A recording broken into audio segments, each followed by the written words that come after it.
Hey guys, good morning. So, dito tayo ngayon sa ORG compound sa labas ng Farm Ready.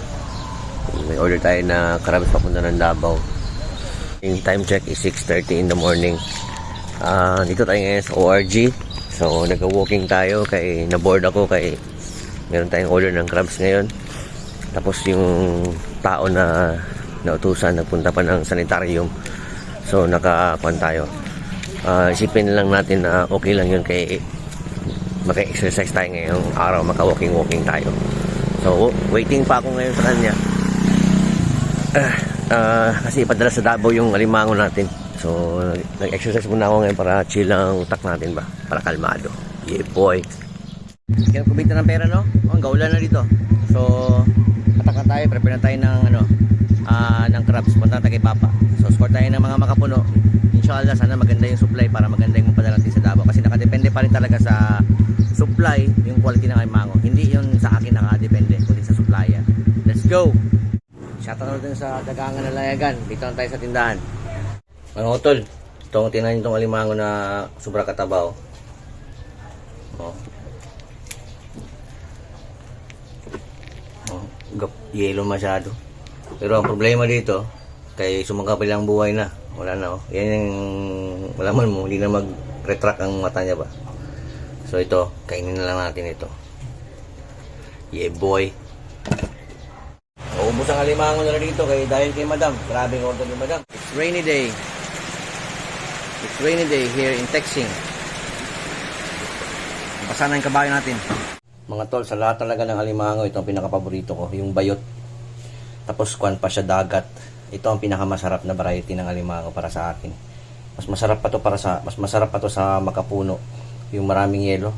Basta itong bayot, the best talaga ito. Tapos dagat pa siya, green yung sipit niya. The best ito. Power. Sa bayot kasi, malaki na yung sipit.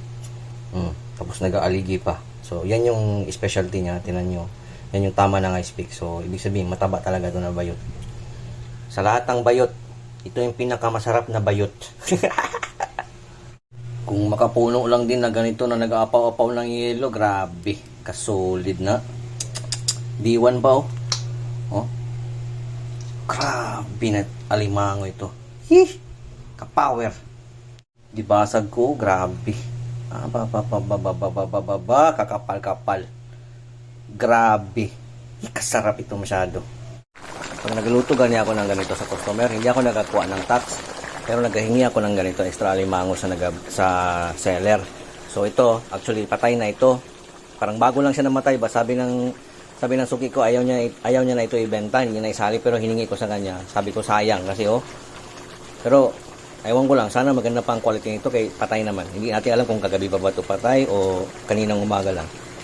Kung kaninang umaga lang ito namatay, jackpot ito.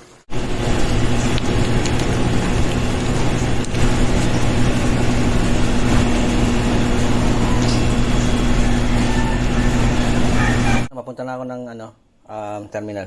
Ito pa yung packaging niya. Pasangan pa tayo magkuha ng kay wala na palang biyahe doon sa Itusig. Inaubos ang ubos ang van. Kasi kuyangin nandito. Dito pa kami ngayon nakaabot sa Delta Bridge. Delta Bridge kay iabol namin yung van kay parang last trip na kay kung wala daw masakit kay bukas na naman dating yung tawag dito yung pagkain sa Davao. Aeroplano. Aeroplano. Ramadali. Aeroplano. Yeah boy, let's go. Kaubo ang spaghetti ng South Seas. Kaubo. Deserve natin to. Yeah boy.